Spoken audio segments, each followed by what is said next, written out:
नमो बुद्धाय दोस्तों, यह भाग नंबर 1 है। इसमें आज हम बताएंगे कर्म और चेतना के बारे में। मित्रों, कर्म और चेतना एक दूसरे से गहरे जुड़े हुए हैं। जहाँ चेतना वहाँ प्रकाश है जिससे हम संसार को अनुभव करते हैं, वहीं कर्म वह शक्ति है जो हमारे भविष्य और भाग्य का निर्माण करती है।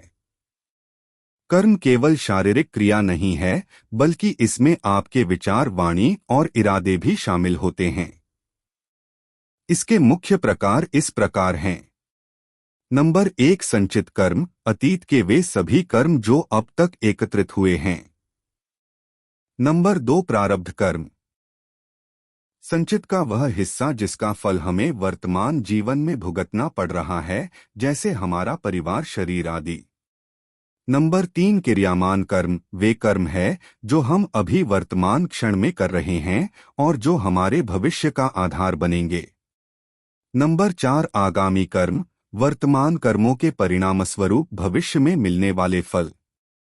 भगवद गीता के अनुसार निष्काम कर्म बिना फल की इच्छा के कर्तव्य पालन व्यक्ति को जन्म मरण के बंधन से मुक्त करने की शक्ति रखता है। चेतना, जागरूक होने की वह अवस्था है जहां जीव स्वयं और अपने वातावरण के प्रति सचेत होता है। दार्शनिक और आध्यात्मिक रूप से चेतना के प्रमुख स्तर इस प्रकार हैं। जागृत अवस्था, बाहरी संसार के प्रति पूर्ण जागरूकता।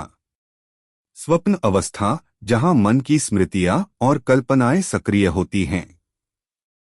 सुषुप्ति अवस्था, गहरी नींद की वह स्थिति जहां कोई सपना नहीं होता, केवल शांति होती है। तुरीय अवस्था, वह उच्चतम अवस्था जहां आत्मा शुद्ध चेतना से मिलती है। सहज समाधि, यह चेतना की जागृत अवस्था है जिसे परम आनंद की अवस्था भी कहा जाता है।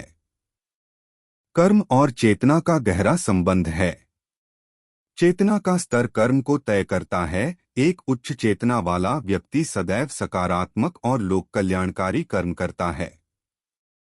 कर्म चेतना को शुद्ध करते हैं। जब हम निस्वार्थ भाव से कर्म करते हैं तो हमारी चेतना से अज्ञान की परतें हटने लगती हैं। संस्कार, हर कर्म हमारी चेतना पर एक छाप छोड़ता है जो भविष्य के हमारे स्वभाव को निर्धारित करता है। क्या आप यह जानना चाहेंगे कि वर्तमान जीवन में कर्मों को सुधारकर अपनी चेतना को ऊपर कैसे उठाया जा सकता है? प्रिय दोस्तों, ऐसी ही ज्ञानवर्धक जानकारी पाने के लिए जुड़े रहिए। हमारे चैनल से लाइक, शेयर और सब्सक्राइब करें व बेल आइकन दबाना ना भूलें।